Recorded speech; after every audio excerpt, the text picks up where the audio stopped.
Out of nowhere, he just sacrificed his rook and the game was over. This should just be the end of the game. I didn't expect that. Wow. I feel like I'm in a 1960s talk show. I didn't even stand a chance. I'm very intrigued to see what's going to happen. I think it's a great idea for a YouTube video. Okay, welcome everyone. Today I'm versing Grandmaster, and we're both recording our reactions to this game at the same time.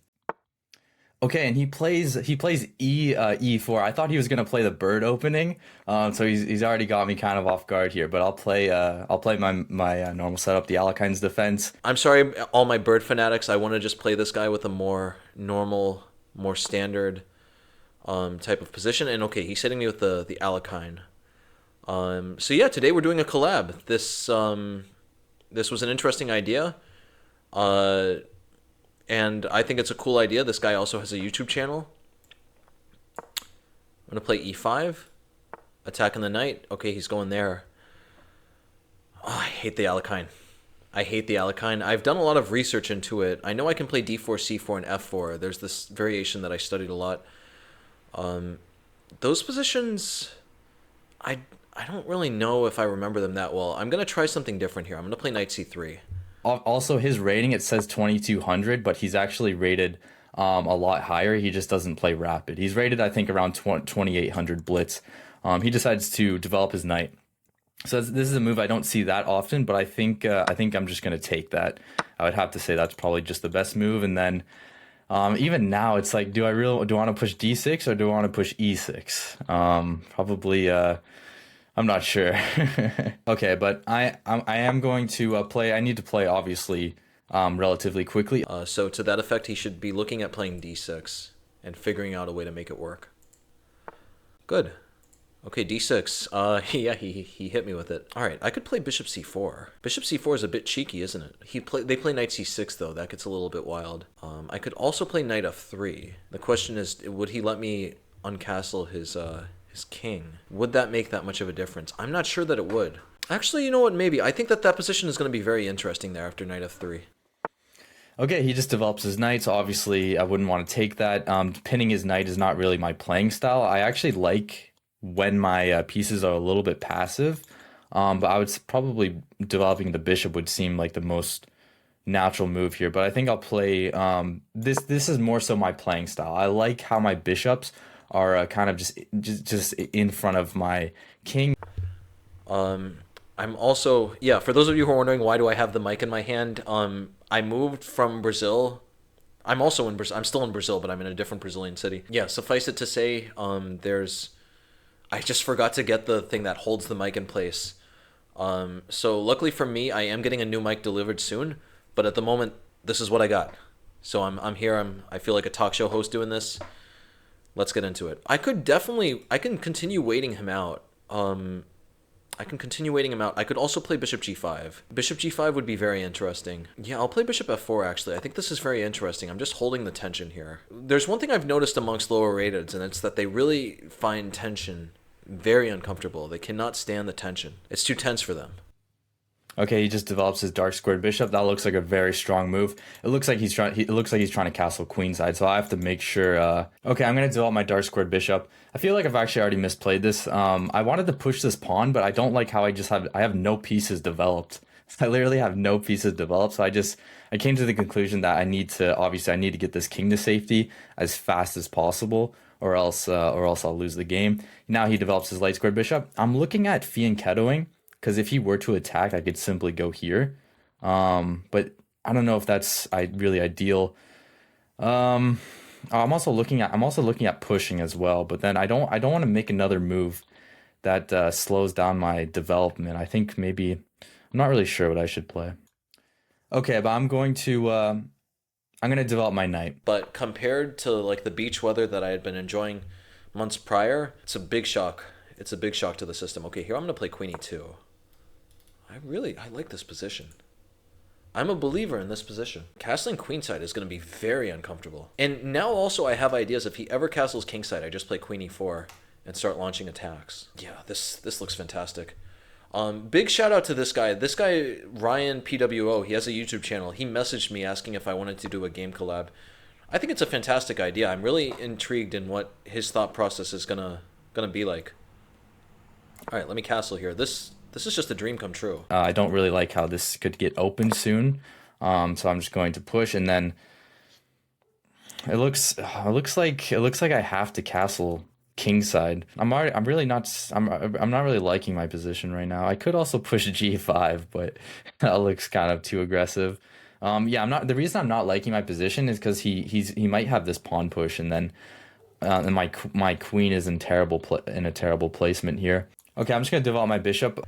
His only other area of play would be pushing this pawn, but his knight is clearly misplaced here. He's gonna have to move this knight out of the way. Look at that, because like, how else is he gonna get his queen out to get castled? This is an unbelievably uncomfortable position. I'm thinking about playing c4 at the right time. c4 could break open things and make my lead in development even more advantageous. But I'm waiting for the right time. There's no need to give the knight a good b4 square just yet.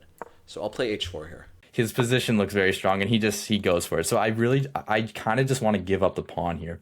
I think I just want to give up the pawn because if I don't start an attack soon, there's no chance of me winning this game. So if I were to give up this pawn, his bishop takes, and then I go here, obviously I'd be down a pawn, but this would be open. So I'm really liking this. I'm actually really liking this.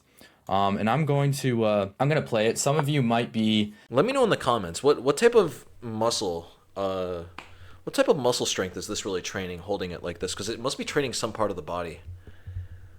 b5. Okay, he's going for an attack. I don't think that's going to work. If he plays b4, then I'll play c4. I'll keep everything closed. I'm just going to keep advancing. I got my free hand after all. I got that free hand on the king side. If he plays a5, then I might take. Because then I can install my bishop with pawn a4. But yeah, right now, okay, so he plays b4, I'll play c4. Guys, it's starting to look a bit bad for him here. Pushing, and then I push. Okay, and then he decides to put. Okay, I assumed he was going to take. That was a dumb assumption by me. He decides to push. Yeah, that makes a lot more sense. Ooh, yeah, he's putting a lot of pressure there. If I were to take, his bishop takes. I want to swing my queen over. Let's see what I got here. So if I were to take, his bishop takes. Okay, I need to play faster. I need to play faster. That move just looks questionable. Taking that bishop takes. This position is really a struggle for him at the moment. Bishop takes c4 would offer good pressure. Bishop e4 looks even better though. Yeah, bishop e4 is way better. Look at that. There's so much pressure there. I'm going to take with the queen on c4. I have a lot of threats here. If queen c8, I have a very cool idea. If queen c8, I'm just going to take. He takes with the queen. And then I'm going to play rook d1 and boot his queen out. And try to Boutros Ghali the knight on c6. Move my queen, and then this is. I did not expect that move. He doesn't take back? Really? Really? Okay. I didn't expect that. Wow. Okay. It looks like a huge threat. That does look like a huge threat. So it looks like I have to move my queen, but maybe okay, I will I don't even know what to play right now. Okay, I'm gonna go. I don't know what to play. I don't know what to play. Okay, I'm gonna go here. It looks like queen takes absolutely kills me.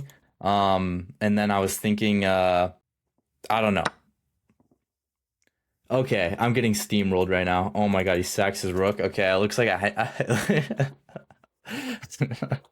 I'm getting killed right now.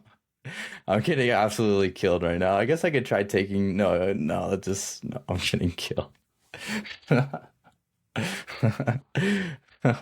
My extremely inexperienced technique in holding a microphone.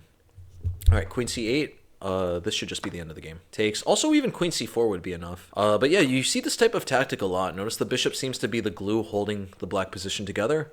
So, you know, you just gotta chop sometimes. You gotta chop that bishop. I'm very intrigued into seeing his view of things.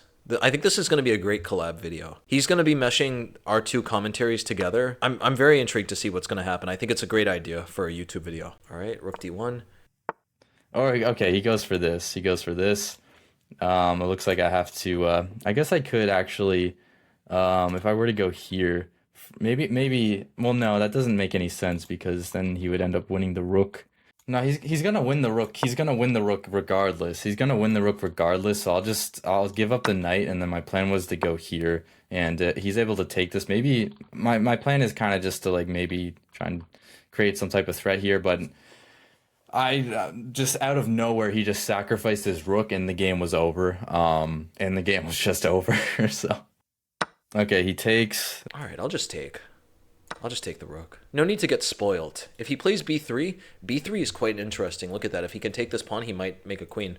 b3, I think I have several moves. I could just take on c4 with the rook. If he takes this, I take his queen. So queen takes a2, that's a classic. I want you guys to pay attention. This is a classic moment where people start to panic. They think queen takes a2 is going to be mate. A good rule of thumb, if your opponent only has one piece around your king, you're not in any type of trouble. If he has two pieces around your king, then it's time to start worrying. But right now, we're just going to regroup with the bishops. Let's see what I got here. So yeah, bishop retreat. If I were to take this now and his queen were to take, well, no, check. Yeah, it just leads to nothing. So if I were to instead maybe go here, well, he takes. There's no, yeah, he could just run with his king. Okay, I'll go here. Guys, let me know. Let me know in the comments if you like this whole look of me holding the mic. I sort of like it actually. It's really funny. I feel like I'm in a 1960s talk show.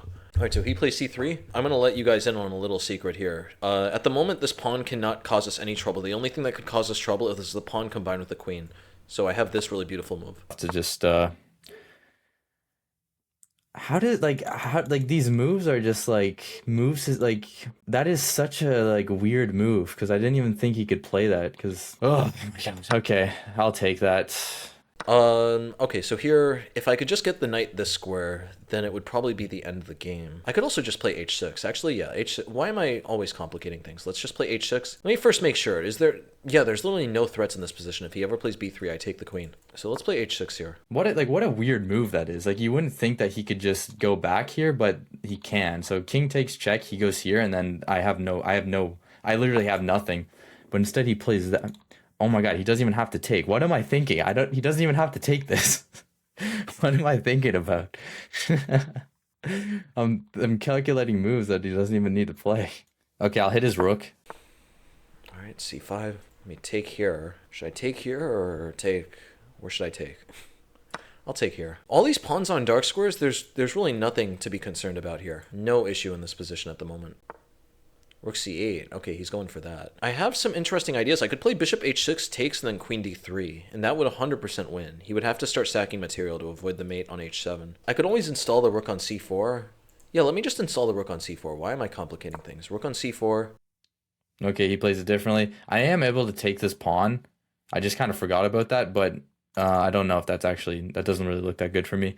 He moves his rook. I'll go here. Trying to occupy some squares over here. Okay, moves his bishop. Yeah, this is not looking too good for me. I'm gonna move my queen. Meanwhile, the queen is going to have the effect of a nuclear bomb. Okay, I like knight d4 a lot. But no, knight d4 allows this takes. I gotta just get my queen access to this square without allowing the capture. So let's play knight e1. I'll move, start pushing the pawns down the board. I only have 30 seconds. You know, it's not much I can do now. Yeah, I forgot about that move too. Okay, I'll sack my rook then. More or less wrapped up here. His queen still has no way in. My queen is covering the square. He literally has nothing to threaten here. To his credit, though, I don't have any immediate mate. I think that's the best idea. Just keep it simple. All right, queen f3. Okay, let's play... Wait, actually, can I check? Takes, check, takes... No, that doesn't lead to mate. Look at this. I can check, takes, and then bishop e3, and then I'm threatening rook g4. I don't see a way for him to stop that. He could play h5, and then I would play g4 all the same. All right, let's go for it. Check. I'm going to play bishop e3. Rook is coming into g4. Okay, and this should be the game. All right. Check. Oh, that's mate. Big shout out to this guy, Ryan PWO. He has a YouTube channel. I will link it in the description. I forget the exact name of it. This was a fun YouTube video. I think it's really cool. Let me know in the comments if you like me doing these collabs. I'd be happy to do more. At the moment, this channel is tiny. It's a good way to grow. Y'all know what it is. It's time to go. I'll see you later.